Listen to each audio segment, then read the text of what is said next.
I enjoy country music, which might sound like a strange statement to make at the beginning of a video about philosophy. Some people see philosophy as intellectual and elite, while country music is seen as ordinary, blue collar, catering to the hillbillies of the world. I just don't see it that way. I don't see any contradiction. Country music is often narrative driven. It's mostly songs that tell some kind of story about life. Most country music songs address a common feeling that we have or some experience we've all had at one point or another.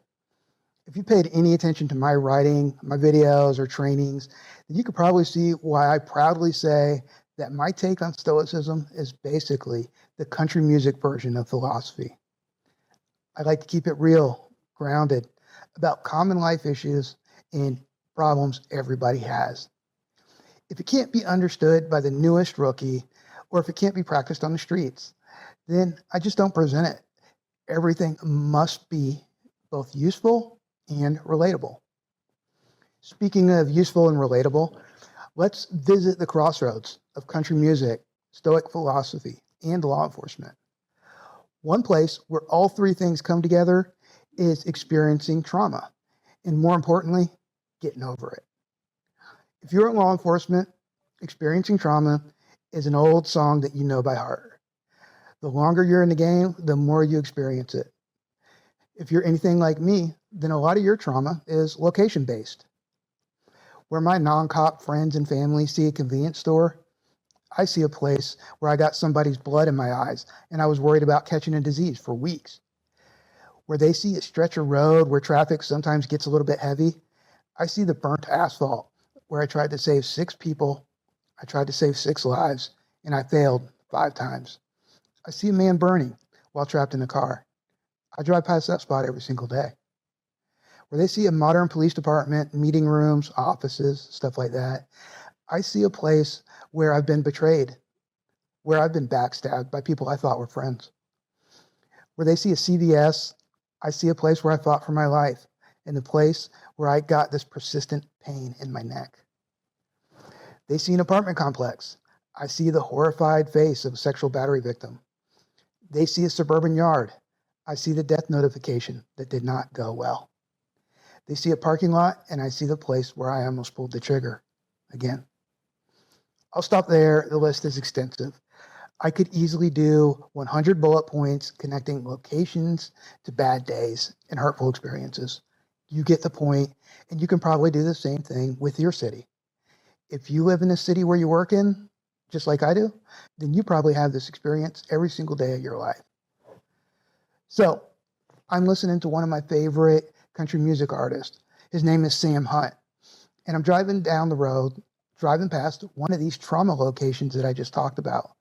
The song on the radio happens to be Break Up in a Small Town. I'll put the link to the video in the description just in case you want to hear the song, so this makes more sense to you if you're not familiar with it already. In the song, Sam sings about how hard it is to get over your ex in a small town because they are impossible to avoid. You know all the same people, you go all the same places. Small town breakups are like that.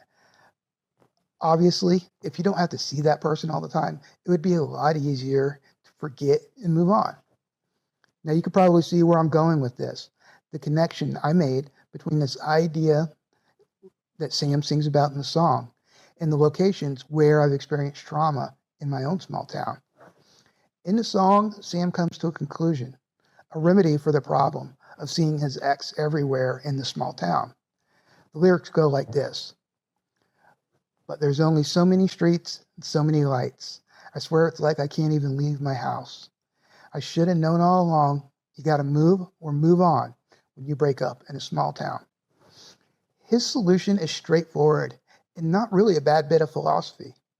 You got to move or move on. I think that goes for us also. Either we can A, move away from the places where we're constantly reminded of traumas, or B, we can move on. We can deal with them. Ever wonder why most cops refuse to live in the cities they police? Or wonder why almost every cop wants to retire and move far, far away? The answer may be that they are taking option A. They want to move away from the problems, from the trauma. I'm not saying that moving away from the problem is wrong.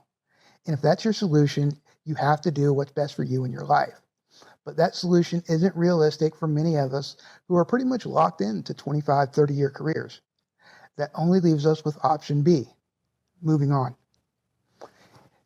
Here's something Seneca said. If you really want to escape the things that harass you, what you're needing is not to be in a different place, but to be a different person. I like that. I like Seneca's thought on that. The Stoic approach to this is to look trauma in the eye instead of trying to outrun it. You don't need to move away from every place that reminds you of a bad day. If you can become the kind of person who is no longer controlled by those reminders. This is a judgment call, and everybody needs to make this decision for themselves. There is no one-size-fits-all answer when it comes to trauma. Sometimes removing yourself from the traumatic locations may be the healthiest decision. Other times, staying and facing those places might help you more.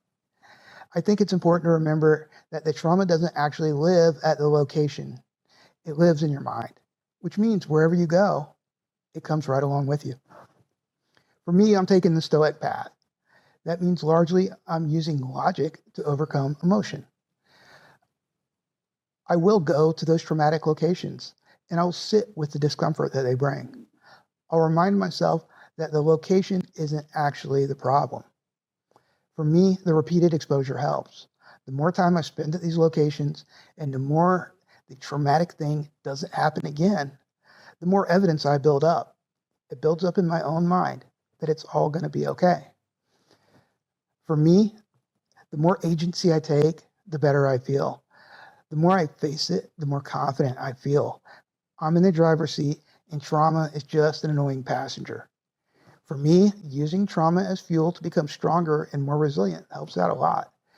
For me, taking these negative experiences and doing something positive with them, like making videos like this, it helps me.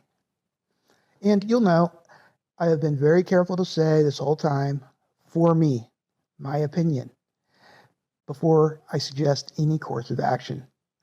I don't know what's best for you. I don't want to pretend like I do. I don't have an opinion about what you do about your trauma. I'm not going to judge you either way. When it comes to trauma, I think there's only one wrong answer. That wrong answer is to do nothing. The wrong answer is to suffer in silence and not take some kind of action. Just like the song says, you got to move or move on. But either way, you got to move. Until the next video, please, as always, be safe out there.